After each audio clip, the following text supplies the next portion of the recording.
So let's get started on our workshop here. We have a lot to think about. You don't have a job anymore. This is a really tough time for folks. If you're not working, if you got let go, if you quit your job and you're just because you needed a change, you know, it's still a loss of some sort. And so it can really be stressful. And so to give yourself credit for being maybe down a little bit, you know, give yourself credit for the way that you're feeling. It's a time to maybe reflect on what you've been doing, maybe what you want to do in your job, and so it's a good time to take a look at that. I mean, the stress of the job loss is financial, obviously. Unemployment is there to help folks that qualify for that, but it doesn't completely replace your salary. It's psychological. Maybe that was you really loved your job, and now you're not there anymore, so it can affect you in that way. Physically, maybe you were a driver for UPS or FedEx or something, a very physical job, and now you're sitting behind a computer writing your resume and doing job search things. You're not as active as you were before. So it can be physical. Affect your self-esteem. Maybe you really identified yourself as the person you were when you were working, and now that's gone. Maybe it was a huge part of your social life. Maybe those are the folks that you went out for dinner with on the weekend or something. And obviously can affect your family life. You were gone 8 or 9 or 10 hours a day, and now you're at home, so it can affect your family life as well, good or bad. And so you just have to give yourself credit for how you're feeling. And it can look like this roller coaster. We call it the emotional roller coaster. You know, that maybe things are looking good, you got a good lead, and then, oh, that didn't pan out. So now you're kind of down in that lower part of the roller coaster. Feeling sad. But then you go to a networking event, maybe you know this workshop will help you get jazzed up again. And so now the outlook is better, you know, and you're feeling good about things. So give yourself credit. This is perfectly normal, up and down, until you land that great next opportunity. So maybe just put in the chat where you are in the emotional roller coaster, and this changes from day to day, maybe even hour by hour when you're job searching. But we just don't want you to get down in the dumps and stay there. So we want you to recognize your feelings, how you're, you know, if you're not feeling well about things that are going on. Just give yourself credit for that, and find a safe,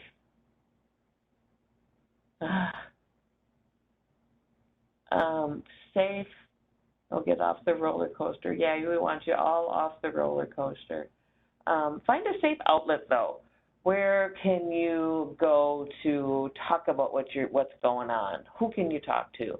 You probably don't want to talk to other people that are also kind of low on the roller coaster. You want to find people that are going to help you out, be honest with you. You can talk to them about what's going on, no judgment, obviously. And you need to forgive whatever happens that's causing you to not be working right now. Whether it's COVID still for some reason, forgive it. If you lost your job because of the slowdown, you know what? Forgive it. You have to move on, because if you don't let go of it, your feelings, your anger, your being upset, when you walk into an interview, the employer, the interviewer may sense that chip on your shoulder. So you do need to forgive and get it off your chest. Maybe write it down. Maybe journaling would be a good way to get rid of it. Write a letter to your previous boss, just letting them know just how you feel. Scathing, nasty letter. Of course, you wouldn't send it. You wouldn't give it to them. You could maybe burn it, you could chew it up and spit it out, but it's just one way to get it off your shoulders. And then you need to accept the change, accept the challenge, if you will, and move on. Maybe you're going to stay in the same industry. Maybe you're going to make a big change and get into a new career, a whole new line of work. You know, and maybe because that previous line of work isn't there anymore, or you're not going to go back to that. So accept the change if you're going to make a change, and make the most of it. Give it a try. See what's out there. Do some exploring. It's kind of a good time to do some soul searching on what you want to do next. But your attitude, your how you feel, how you go into every day is something that you are in charge of. Your attitude is one thing that you can control. So how do you want to feel every single day? Do you want to feel stronger? I saw a lot of that, feeling motivated, feeling positive, moving forward, those sorts of things. You want to feel stronger. You want to feel more energized. You want to be more positive in your job search and with yourself. It's a lot easier to do that than being negative about things. But it is all in your attitude, and you're in control of that. So make sure that you check that. Maybe the days that you've got your crabby pants on, maybe it's not the day for you to go out to a networking event. Find people that you can talk to that are going to be positive, because positive reacts to positive better than negative. You don't want to hang around with negative people because that's just going to bring you down and kind of keep you down. So there's different ways that you can try and stay positive, like we just talked about, talking with others who can be a positive influence in your life, support groups, job clubs, and you can find some of these things on careerforcemn.com.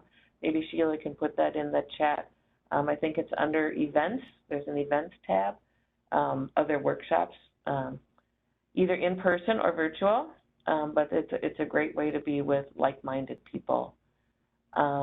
Exercising is good, makes you feel more energized. You don't need to do your job search the full 8, 9, 10 hours a day. You can go out for a walk on a nice day, get some exercise that will help you maybe get back to that positive state. You know, some people need counseling. Maybe it affects them so hard that they need to get meet with a professional. That is just a-okay fine, because this is a big deal. Positive self-talk and those affirmations that you're a good person and good things will happen to you. Maybe write it on your bathroom mirror. If you get caught up in negative self-talk, it's kind of hard to get out of that. And yeah, I can't afford a therapist right now. Isn't that the truth? But positive self-talk is really important. That you didn't ask for this. This isn't your fault. Good things will happen to good people. And tell yourself that every single day. And actually, volunteering is good.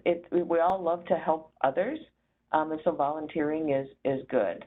And you don't know who you're going to be standing next to when you're packing food shelf boxes or backpacks for kids or whatever. You may be working with people that can really help you in your job search. And so volunteering and talking and being open about it is really great. So volunteering is good. You do need to watch how many hours you volunteer, because you do need to do your job search as well. But, you know, keep it in check. But moving forward, I mean, you can check all these different websites, and I'm going to show you screen prints of them, to assess yourself, assess your skills and your interests, if you will. CareerForceMN.com has a great skills and interest assessments, and you can take them more than once. If you took them 10 years ago or 5 years ago or 2 years ago, I would take them again and not stick with what it said 2 years ago, because you change, you grow, and you experience new things. And so that interest and skills assessment can change as you change. My Skills, My Future.org, CareerWise MnState is a state of Minnesota website. I think My Skills, My Future is a state website too, but I'm not sure. mn.gov is where you can go on that state of Minnesota site to get some really great information, labor market information and that sort of thing. Career One Stop and ONET Online. And they're great for those assessments. They're also great for researching different careers. If you do want to make a change, go on the sites and find out what do you do if you're going to become a pharmacy tech or you want to become a CDL driver. You know, it'll maybe give you some information on the skills gaps that you need if you want to be a pharmacy tech and you don't have the right skills. A lot of times those are on-the-job training skills. You may need some schooling to go do that, you know, or to become a dental assistant or, you know, a health unit coordinator, things like that. Find out what are the skills gaps that you need in order to do that work. So it's going to be some homework. You're going to have to do some work and figure that out. Connect with a dislocated worker counselor, see if you qualify for that information or that service, if you will, or the veterans or whomever, one of those services. And then, you know what, make the move or not. If you've decided, you know what, I'm going to make a change. I don't want to do that same job. I can't do the heavy lifting anymore of a delivery driver. What else could I do using those skills? Maybe you go into logistics and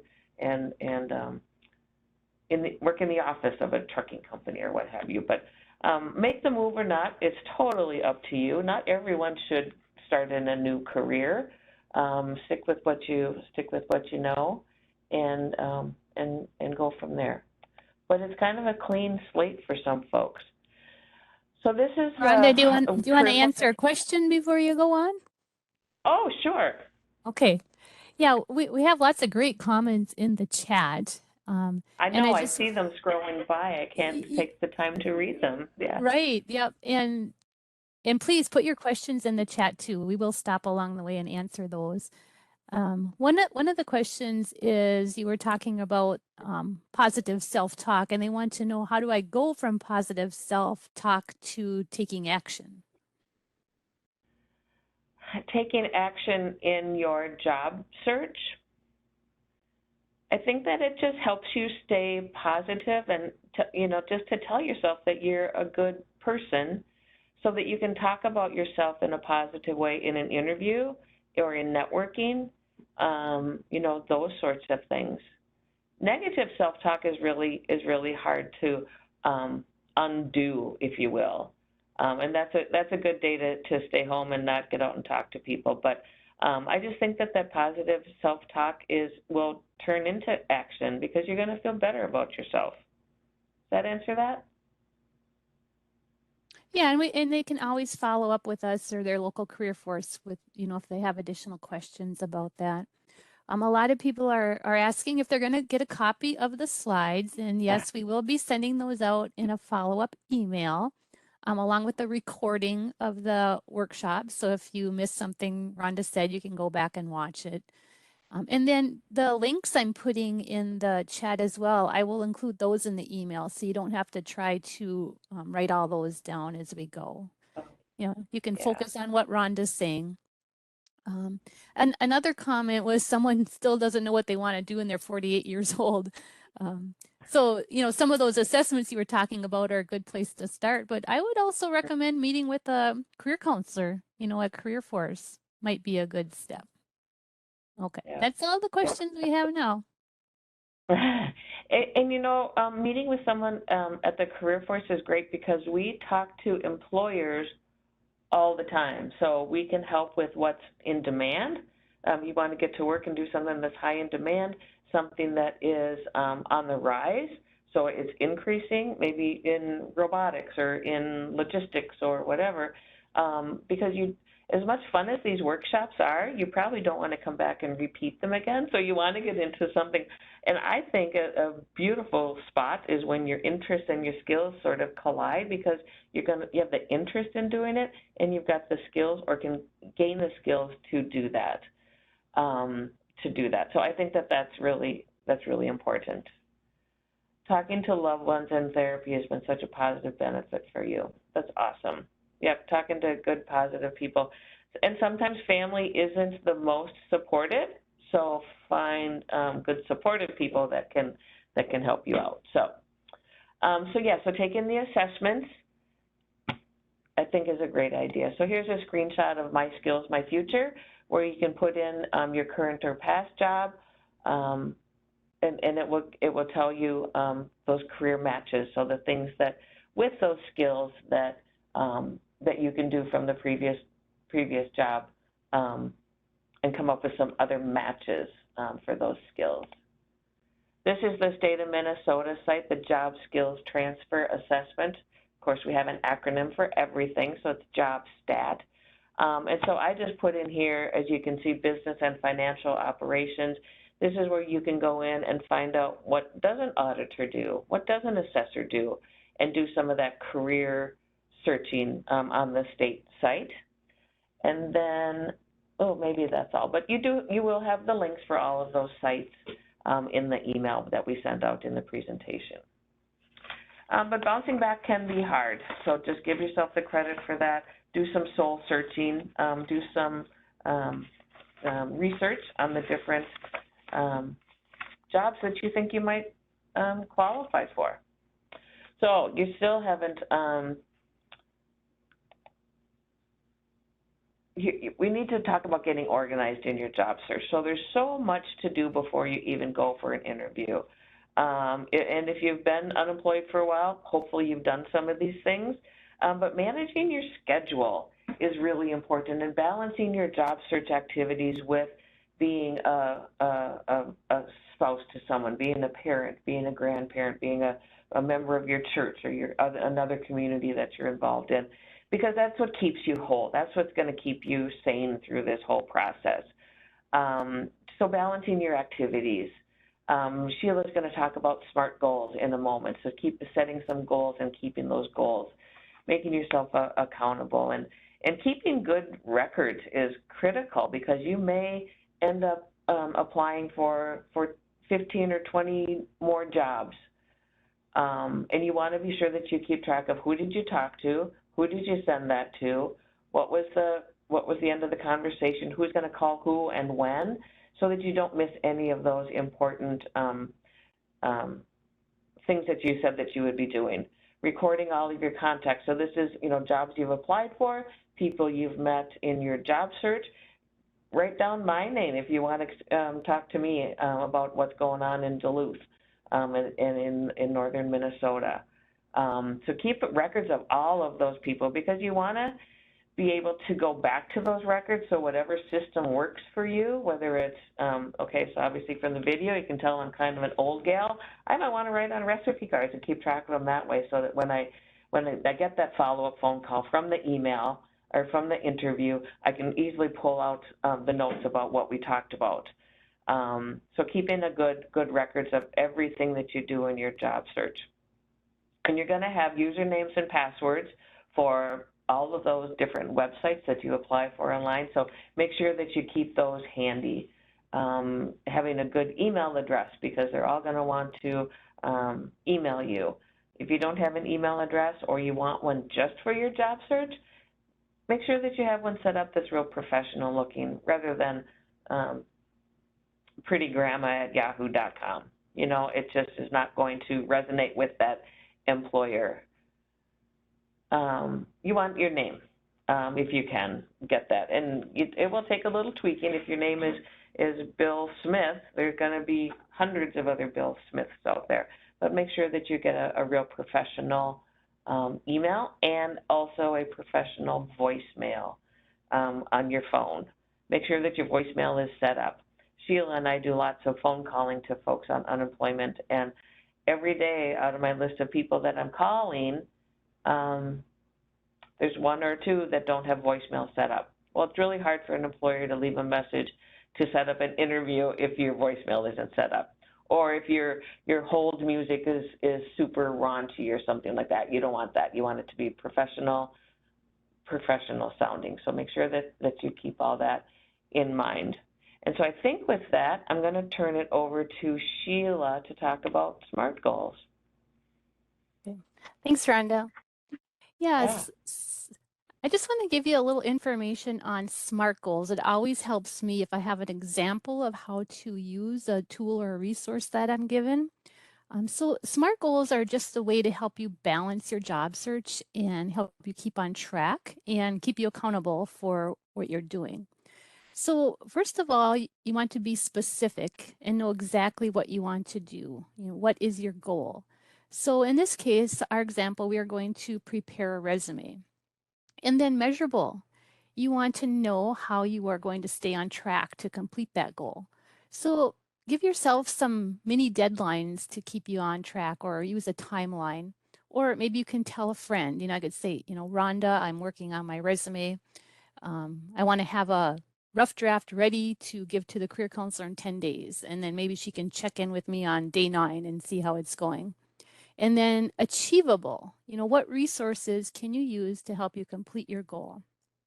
So in this case for resumes, CareerForce offers an excellent online resume workshop. Some locations are doing them in person. We have the one-on-one appointments where you can meet with a career counselor to talk about your resume. Those skills assessments that Rhonda just talked about, that's a great way to get skills to list on your resume. And then, of course, your job history and using job descriptions from your past jobs.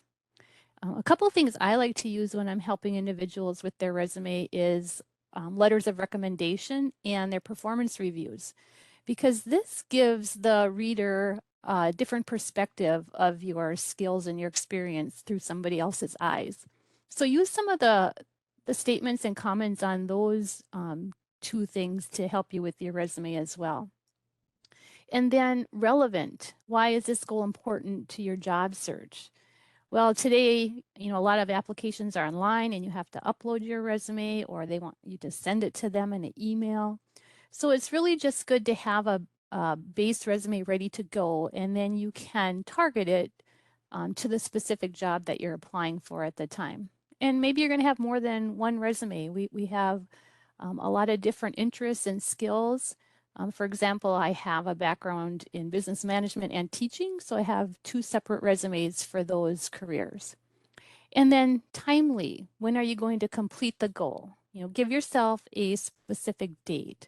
So in this instance, maybe, 2 days after you've met with that career counselor, you are going to have your final resume ready to go. And you may be working on more than one goal at a time, but just make sure those goals are manageable for you. And then try to prioritize your goals. What do you need to do today to get you back to work as soon as possible? And we will be putting the SMART goal worksheet in the follow-up email. So you'll have a guide if you want to use this resource in your job search. Okay. Thanks, Rhonda. Thank you, Sheila. Appreciate that.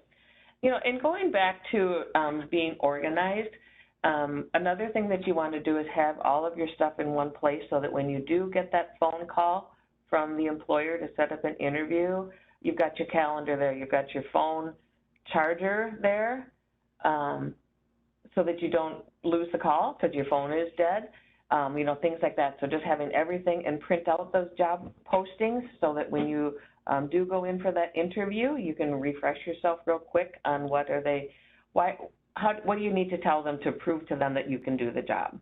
How are you going to save them money? How are you going to how are you going to be the best candidate for that job? So you want to be sure that you have all those things printed up, okay? So staying organized is very important. There we go. So you need to research companies that you're going to apply for positions with. What are the products that they make? What are the services that they provide? Things like that. Is it something that you can stand behind and be proud of at the end of the day? If I were to go work for even not in a production position, but for a company that makes guns, if that was the only job I was offered and I took the job, I'd have a hard time because I don't really like guns. So you want to be able to be sure that you can stand behind what you're doing, the company you're working for. You want to know the company's size, their history, their location, And so to know as much as you can about the company before you go in is great. Do you want to work for a big company, or do you want to work for a small mom and pop shop down the street? Do you want to, so I moved up to Duluth from the Twin Cities. I lived in Minnetonka and worked in St. Paul. Would I want to do that drive again? No, I wouldn't want to do that. So the location, do you want to be on the road for a half an hour in heavy traffic or not? Up in Duluth, I've got 4 minutes from East Duluth to downtown. It's perfect for me. So think about that. How much time do you want to spend on the road getting to work? You may be working remotely now. Well, that may change, and you may have to go into the office. They may call people back. So just keep that in mind. Obviously, their financial situation, you don't want to work for a company that's on the front page of the newspaper with paychecks not getting through the bank. So you want to be sure that they have a good financial backing and that they are a company that's in growth mode or possibly in growth mode going down the road. Their mission statement or their philosophy, you want to also be aligned with that. When I was in the Twin Cities, I worked for a company, big company, and their philosophy was that you work 40 hours a week to stay on par with the competition, and you work all weekend to get ahead.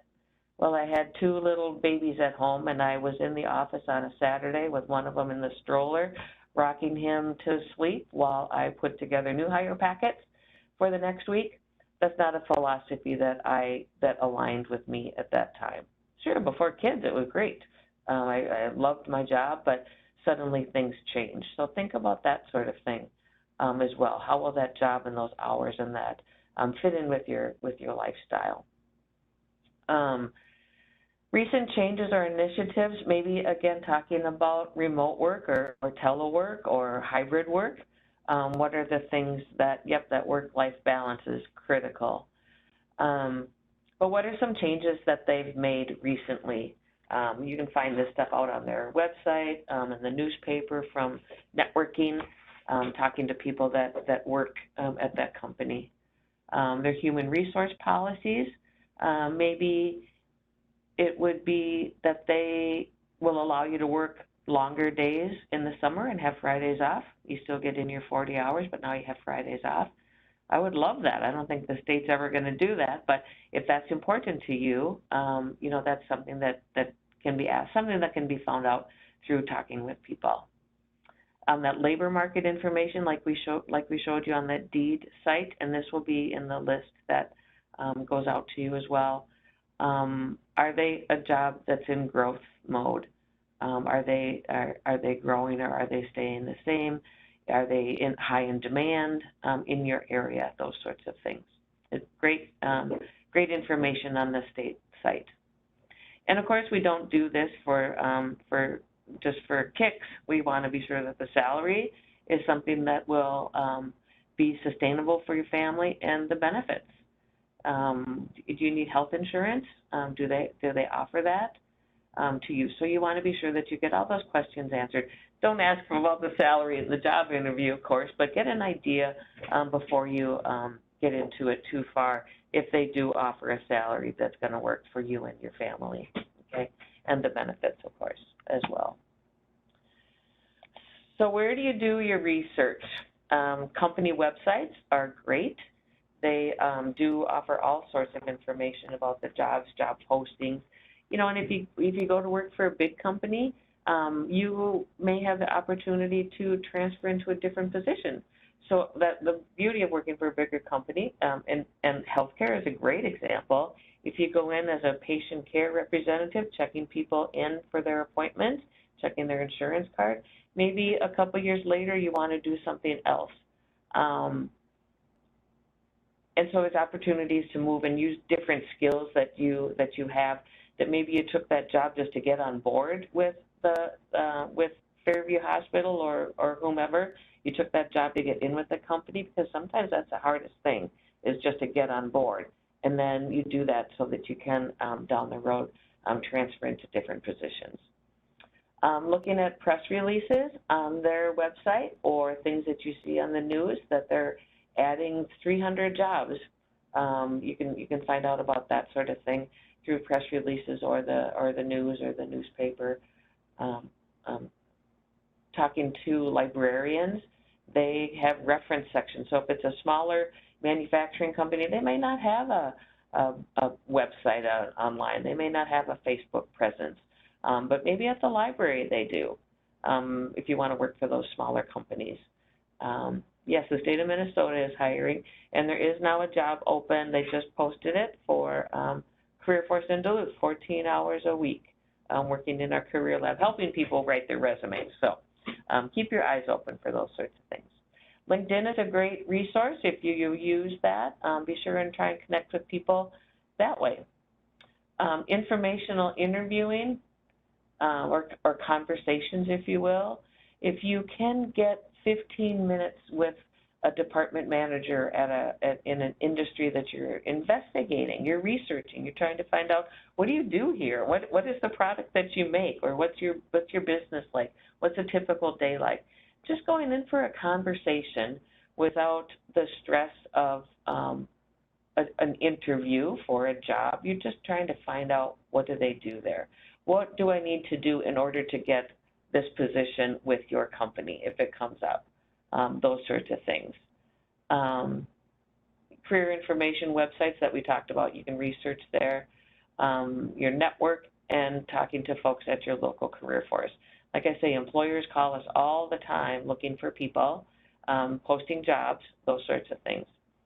Now here's a quick story about researching that I had a few years ago. We had this workshop in person, and I talked to this gal afterwards, and she said, I just moved into town. I want to be a civil engineer. I'm almost done with my schooling. Who do you recommend I talk to?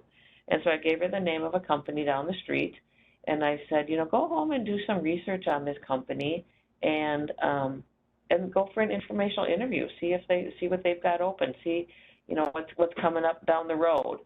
Those sorts of things. What kind of projects are you working on? The night before, she went online to their company website and did some research and found out that they just purchased 2 new businesses in the area, and that they were, going to be hiring down the road. All this information. She went in for an informational interview with that brand new information that was just posted, and they were so impressed that she knew so much about the company that they hired her on the spot and helped her with her tuition to finish up her schooling. So she just impressed them so much with the research that she did just right before she went in and talked to them. They were just impressed. Who would you like to set up?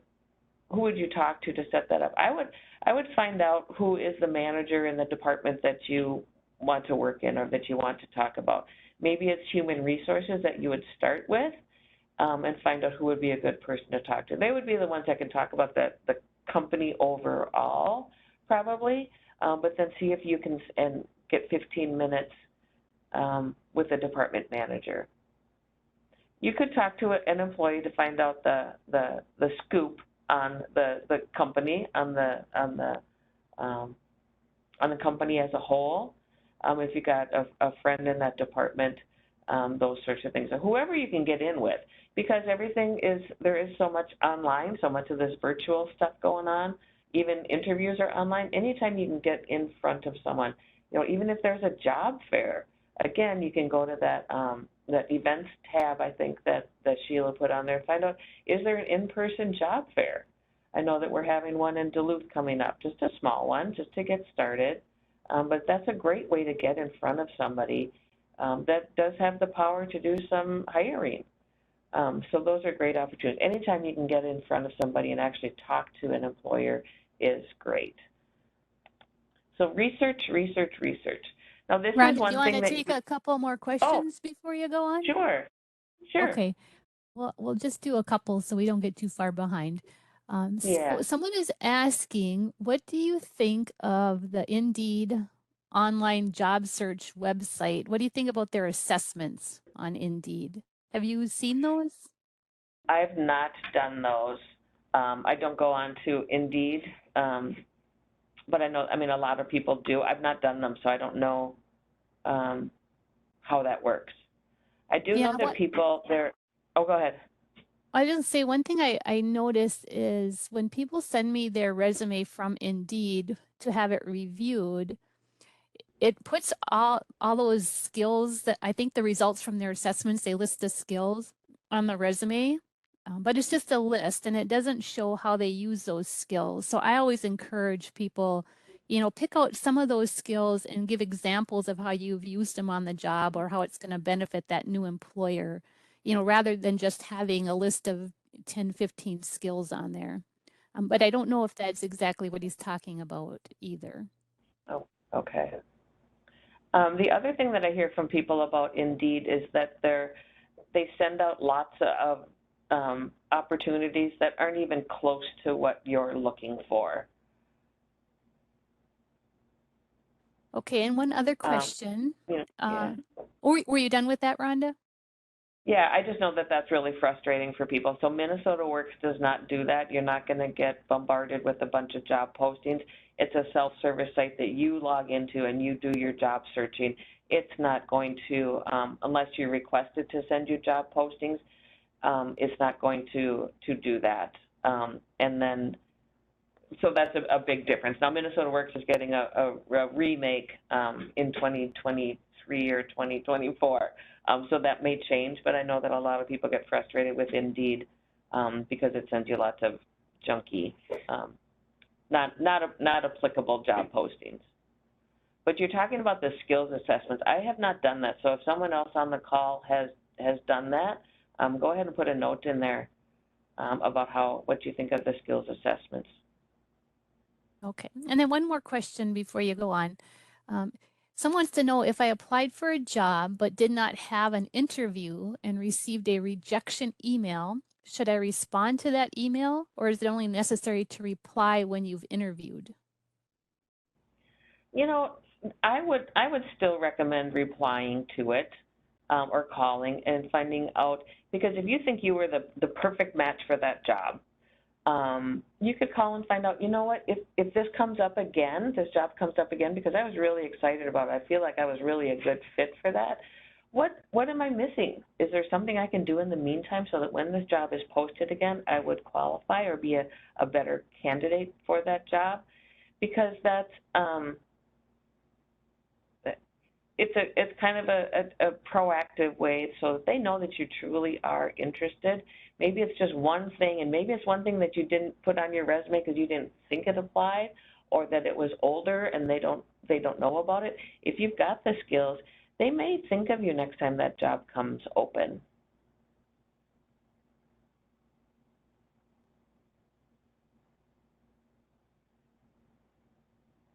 And it's a really grown-up thing to do, that after an interview, if you don't get the job, to thank them for their time. So even if you don't get the job, thank them because they did take the time to interview you. And again, they may think of you when that job comes up again. And on an informational interview, be sure that if you've asked for 15 or 20 minutes that you don't go over that because they will respect that. If it's going well and you still have more questions and it's going really well, I mean, you can ask them, do you mind if I just 10 more minutes, 15 more minutes? So be really respectful of their time. But yeah, I would still reply to that company. A lot of fake job postings on Indeed after spending hours and hours on cover letters and research, absolutely. And then some people go online and find a resume template, if you will, and fill it in, and it's all beautiful, and then you want to go to print it, and they want your credit card. So be careful of that as well, that it's a template that they're not going to charge you for when you get done with it.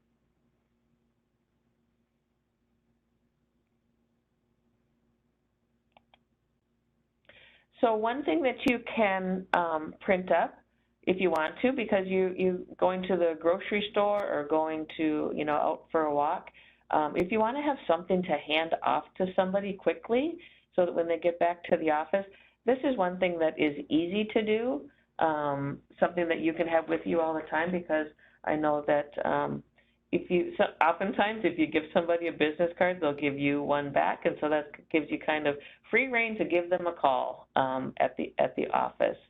The other thing I was going to talk about, someone was talking about Microsoft products to use for get some training. GCF Learn Free is a great resource for that. I made a note of that, and then I forgot to do it. Also, if you're going to work with a dislocated worker counselor, they may be able to sign you up for some short-term training to go onto a website online training for those the Microsoft products. So, getting back to networking cards. Sorry about that. Put your name. Your address is always optional. You don't need to let them know where you live. Obviously, a phone number. Your email. Now, this is your real professional email address. If you have a LinkedIn profile, or I've got another one listed here, MyEfolio.mn. Not sure that that's still appropriate or still functioning. Any appropriate graphics. You want to overdo it with graphics so that they can't see the information that you're trying to relay off to them. So you've got something to hand to somebody when you're out and about, and then you can get those printed up. Of course, you want to proofread it really, really well. You don't want to get 300 printed up and have the wrong phone number on it, or any wrong information. So be sure that all the information is accurate. You can even get to places where you can print on the back of those and show them like this, just some general information that's really transferable from one industry to another. Good customer service skills, good proficient with Microsoft Office. That can go from a job working in a hospital to working in a bank to working in an insurance company or for UPS. You want to let them know that you've got these skills that will carry you. We call them transferable skills. So yeah, you can even buy card stock at the local Office Max and go to a Career Force location and print them up. We are your office away from home, if you will. Work portfolios. Now you're going to talk about this in one of the other workshops coming up. If you are a graphic designer, or a artist of some sort, or a welder, and you want to go to an interview and show them examples of your welding skills, you might want to get a portfolio put together for that. There are online portfolios as well that I'm sure you'll talk about in that next workshop. So now you are finally ready to write up that resume and ready to do an application, and you need to find some references. Be careful who you choose. Make sure that you choose someone that can speak about you very well and can speak to your skills and your work ethic very well. Talk about projects that you worked on before that maybe apply to this new job that you're talking about. So you may want to, when you pick your references, and you're going to use them, you're always going to want to ask their permission, of course. There's nothing worse than getting a phone call for a reference and you had no idea that this person was even job searching. So you want to be sure that you share some information with the people you're choosing as your references. Share the copy of your resume so that they know everything about you that might be asked about. Share with them, too, the job posting, the job you're applying for, and kind of give them a little bit of a hint of what you'd like them to say about you. So if you went through the computer conversion, and that's important for this new job that you're applying for, be sure that they mention that. I mean, you don't ask them to fib for you, but make sure that you give them a little bit of prep on what's going to be important in this next job. Avoid references that are controversial. So I would say don't put down the National Rifle Association. That's pretty controversial. Unless you're applying for a job at Gander Outdoor, or whatever they're calling it now, REI, in working in the gun department. It might be very important, and it might be very good for them to know that you know your way around the equipment that you will be selling and helping people with. So that's when I would use one, is if it is going to help you in the job that you're applying for, okay? You can use your peers, supervisors, if you've recently gotten out of school or are in school, your instructors, clients that you worked with before, vendors that you worked with in your previous job, all great options for using references. And again, always ask their permission. Let them know every time you're going to use their name. And again, be sure that you know where they're going to be. So if you end up going to Florida for a month and you're turning your cell phone off, they're not going to be a good reference for you because they're not going to be able to connect with that person calling to get that information. So be sure that you know where they're going to be, a good phone number to use for them as well. So, and then always thank them. Apparently people have more to do in the day than just be your reference. So be sure that you thank them for their time, and because if that's the one thing that puts you over the edge to get that job, you may never know that, but you always want to thank them. Yeah. So that's on references. References will always be given to them when requested. Don't put them out there before you have the interview, because you want to, once you've had the interview, provide them with the names that you're going to be using. So always follow up with the references after the interview. That makes sense. So in review, this is the last slide. So what you're going to do is you're going to, analyze things, do some soul searching, just recover from the job loss. Whether it was something you quit the job or got laid off, or even if it's temporary. You don't know if that April callback date is actually going to happen. So in the meantime, be prepared for that. And facing the challenges every day of job searching, of staying positive, of helping others, all those sorts of things. Developing your game plan, so getting your little job search area organized so that you have all your tools in one spot. Getting organized, you setting those SMART goals, doing your research. Where can you research? What can you research? What am I supposed to know about this company? Get as much information as you can. And then gathering up those tools. If you're going to use networking cards, if you need to build a portfolio, and then talking to people about your references, who are going to be your references. So it looks like we have a couple more questions coming through. Sheila?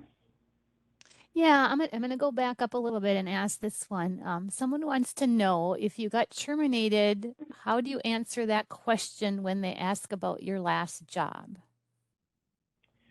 We like to say that it was an involuntary separation. Depending on what happened, you don't want to dwell on it. You don't need to go into all the gory details of it. But you just want to say it was, well, there you go, partnership ended. Yeah, it was involuntary.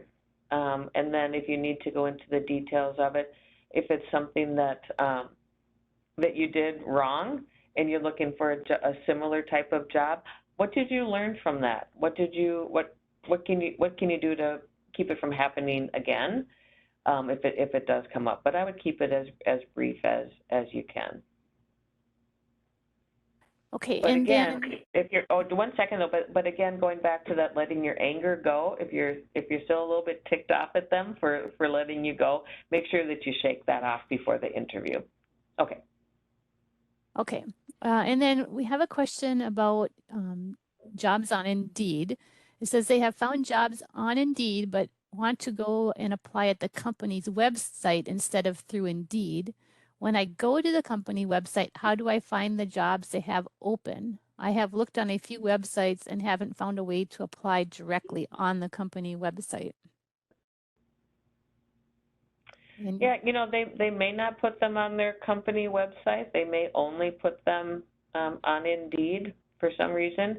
So I would just follow that, whatever you can find. But I mean, most of the bigger companies will have a careers section. Sometimes it's at the very bottom of the website where the contact information is. Maybe you need to go down there. You can look at, see if you find it on minnesotaworks.net. I think that our links go directly to the company's website. But some companies want you to only apply through Indeed, and that may be for some of their resume reading programs that they use. This is another comment question related to talking about why you are no longer working at your last job. And they just said, do they need to know you were laid off? You know, because laid off is it's not your fault. It was a business decision. It wasn't anything that you did, and it's happening everywhere, especially during the COVID. I mean, so many people got laid off, right?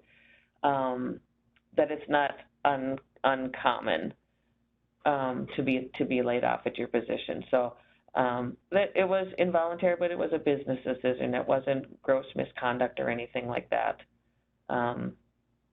So I wouldn't have a hard time saying that. And I'm not sure the basis behind this, like what happened, but it says after 3 times of getting ghosting in the final round, what am I doing wrong? 3 times of getting ghosted in the final round, what am I doing wrong? You know, you may never know. 3 times of getting ghosted, does that just mean getting ghosted just means there's no reply? I like to think that wasn't you, but just how they're hiring, where it's maybe grateful because they would. Yeah, that's exactly true. Yeah. And like you said, with with getting a rejection email, the same with the ghosting. You could probably just follow up with the company, and say you're just following up on the interview I had and would like to know the status. It doesn't hurt to follow up. Yeah, exactly.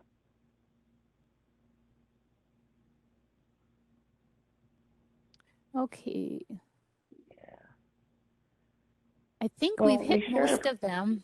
Yeah. Good. If we will review the chat. Yeah, we'll review the chat, and if we did miss it, we will contact you by email. And you know what? If you have followed up and still received no response, as someone mentioned, maybe that's not the company you want to work for anyway. If they can't respect you and your time, because you deserve a response, certainly. No, you are not alone. You are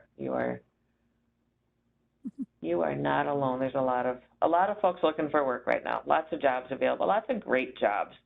So be sure that you do your research and get into the right position. But yeah, we thank you all for joining us today. I don't know how many people were on the call, on the workshop.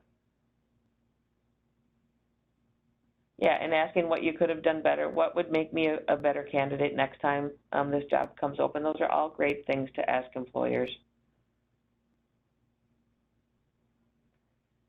And with that, it is 11 o'clock. You will get an email. I'm not sure, Sheila, later on today or tomorrow will the email go out? Most likely tomorrow. Okay. Thanks, everyone.